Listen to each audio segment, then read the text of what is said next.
New reports surfacing on Monday that two teams in the NFL have now been particularly hard hit by the ongoing pandemic. I'm Sierra Goodwill here with Evan Lazar. The Cowboys and the Texans have had several players test positive for COVID-19 recently, according to Ian Rappaport.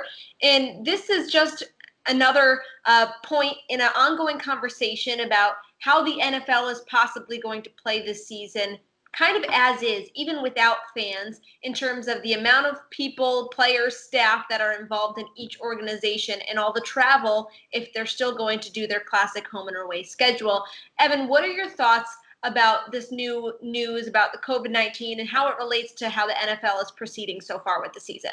It's concerning, Sierra, because the NFL is really, for the most part, going on this like business as usual, and like everything is sort of just going to fly by them, and they're going to get lucky, and it's going to not affect them, and that the coronavirus will be gone by the time the season rolls around, and everybody will be fine. You know, they did issue those guidelines to teams about when they return to the facilities that were mostly just PR of saying, like, you know, we are trying to do something to be safe. But they're wacky. They're completely out of the realm of possibility to keep everybody within the facility 6 feet apart at all times and do all these types of things. It's just totally unrealistic. It's come completely from a place of just naiveness about this entire situation.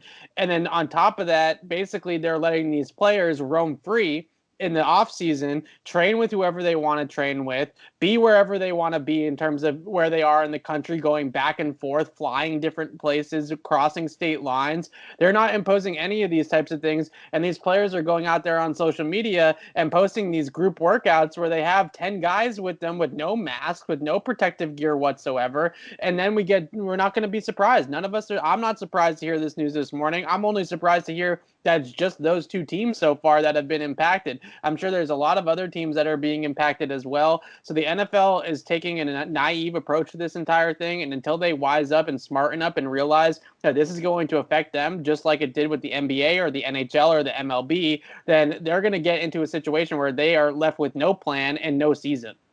Like you mentioned with those guidelines, it does seem a little bit like a PR move because, okay, you can say you want the lockers to be 6 feet apart, but when they're out on the practice field, they're still in each other's spaces and right. Not practicing social distancing because that's not possible when it comes to a football practice where there's contact. So it just makes no sense in my opinion. So when you look forward and you look at the NBA and who's doing Orlando, all the teams are being quarantined down in Orlando, or the NHL where they're having two separate hub cities.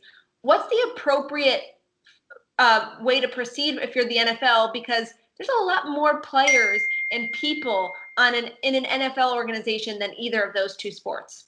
Right. And the biggest thing is that the NFL, as of right now at least, is not really looking too heavily into these contingency plans. You know, the reason why the NBA one has at least come together for now is because they had a really nice plan in place and how to make this work. You know, the quarantining period before they go to Disney World, the fact that they have the Disney World facility to use for those games is really big as well. And there's really no obvious answer here for the NFL, so they've just kind of ignored it so far. And I think the best way to do it, in my mind, is to go 4 host cities, 8 teams in each host city, and just do a round robin within each city. That could result, if you play each team twice within your host city, that's a 14-game season right there. So we're getting pretty close to that full 16 games. I think something like that is realistic, where they can go to one of these facilities, like let's say in Glendale, Arizona, where the Cardinals play, which is pretty much in the middle of the desert and isolated from most of the rest of Arizona. That's a possibility for them. You know, Jerry World, that's certainly a possibility of a host city in Dallas, which is very close to the airport. It's a massive facility. They have plenty of hotels, plenty of practice fields, plenty of spacing out there. So maybe those are the types of places that they look at, these places with a lot of land around them, a lot of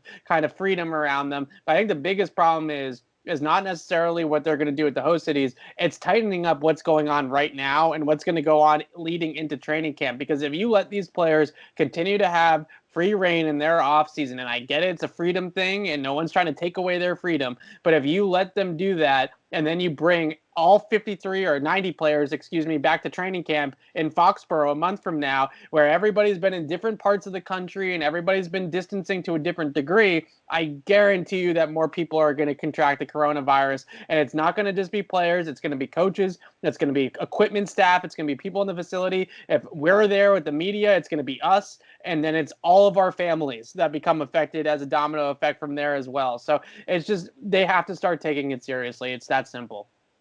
Absolutely. Let us know how you'd like to see the NFL proceed down in the comments. And for all the rest of our Patriots and NFL coverage, find it on our website at clnsmedia.com and on our YouTube channel at Patriots Press Pass.